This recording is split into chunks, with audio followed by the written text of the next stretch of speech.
Why not interview somebody that should bring you in a light? One of my mentors.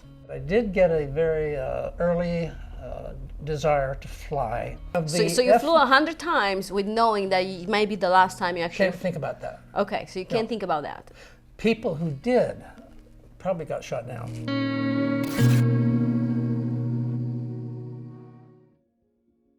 Another reason that I wanted your story to be shared, obviously you are a true spirit of America.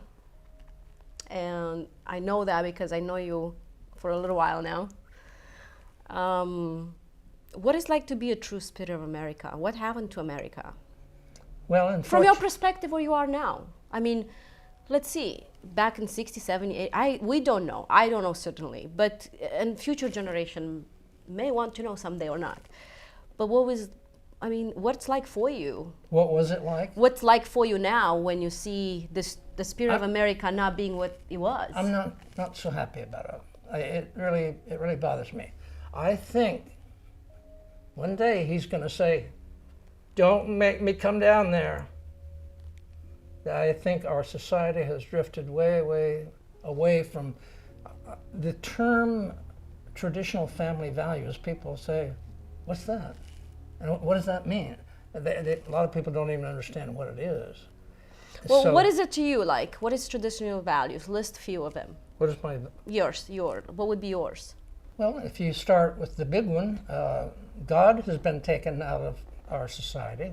Our traditional values, you know, standing up for the flag, saluting, you know, honoring things that were actually part of what created this country.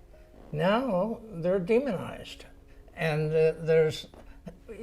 it's like, and you see this on the news, it's like we're not the United States of America, we're the divided States of America. And I never thought about that actually. That sounds pretty accurate. Like, you know, 51% and 49.5%.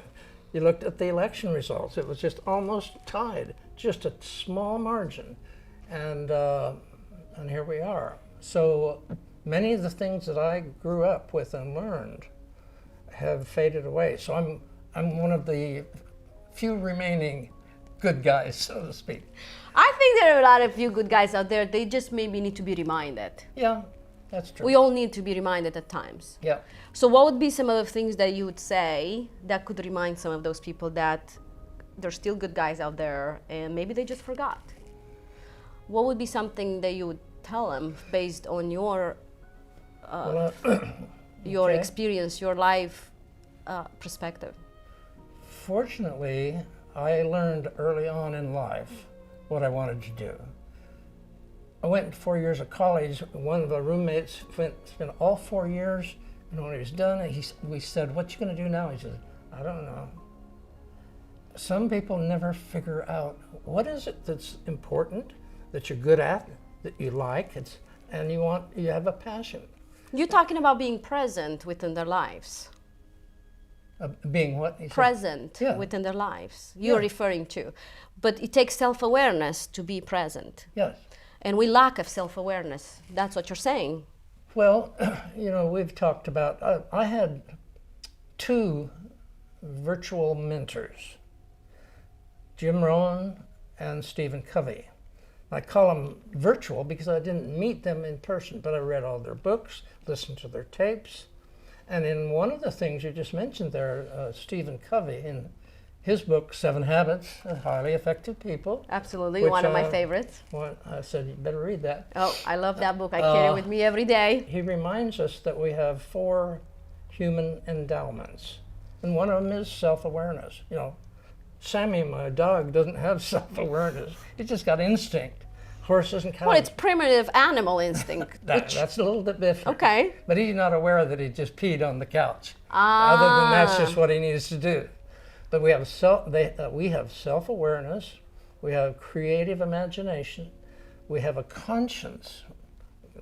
Cows and horses don't have conscience. And we have the ability to choose. So in other words, it's like stop acting like animals, because humans and humanity do have the ability of achieving those great things if you emphasize on self-awareness, conscience. That was the other two things. Yeah.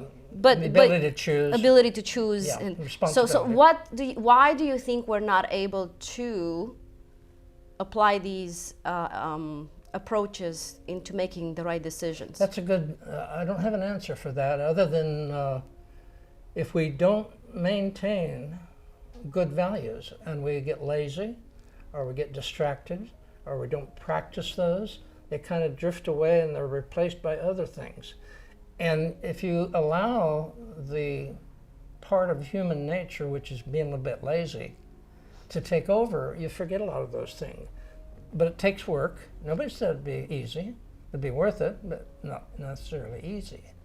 So in order to keep those, you have to keep living them, teaching them, telling people about them. They have to decide. But overall, we've come a long way from the 50s and 60s as far as a society in my mind. Some will call it old school or, oh, that's old mentality. What do you guys think about that? I'm really interested. What do you think about that? About old school? That's what they're saying those days. I proudly pronounce old that school. I am old school. That is, The true spirit of America was built on foundation of having those values, and today they're kind of fading away. That's what you're saying. Yeah. Okay, so that's an unfortunate. What could we do better to improve ourselves besides the self-improvement? And obviously, you having a background of leadership and business background and military background, all achieved at your 82 years old with a tremendous amount of success for living a full life and be here alive. What would be your last words if you were to have them to say on the planet Earth?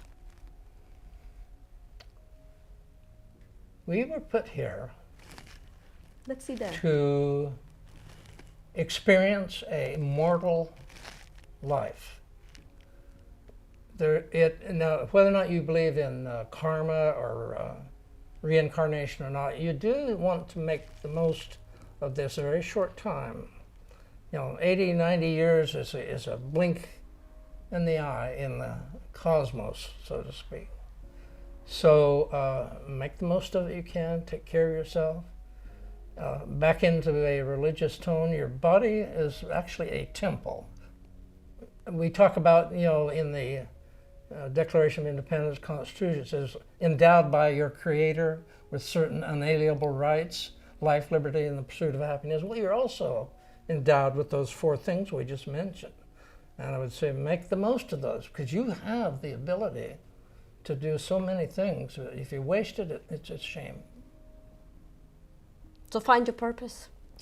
Find your purpose, yes. You go through and search out what are the things you like the best, and then figure out if you could make a living at that and enjoy it and pursue it. So enjoy the process, find your purpose, and reach your self-actualization, something that maybe one day we'll talk about again, guys.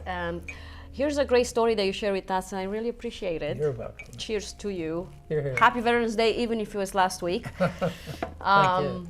In the true spirit of America, we thank you for your service. We thank you, everyone, for making this country unified. And even those that are not seeing, maybe this message brings you some self-awareness, and to bring unification and bring back the true spirit of America, where it's getting slowly faded away, into a society where we forget about ourselves, and instead of looking out for each other, we're getting against each other. That's something that we should not make war on earth. Sure. Okay. Thank you so much for your story, and stay tuned, because like I told you in my past posts, some of you may have seen it or not, we will create some corporate events where we'll have some of people like Bowman come and speak up. I'm so interested and passionate about stories to keep them alive as much as we can in the today world, where the innovative approach and the technology steals away the present. Thank you. We salute you. Let's do it together. Yeah. Thank you so much.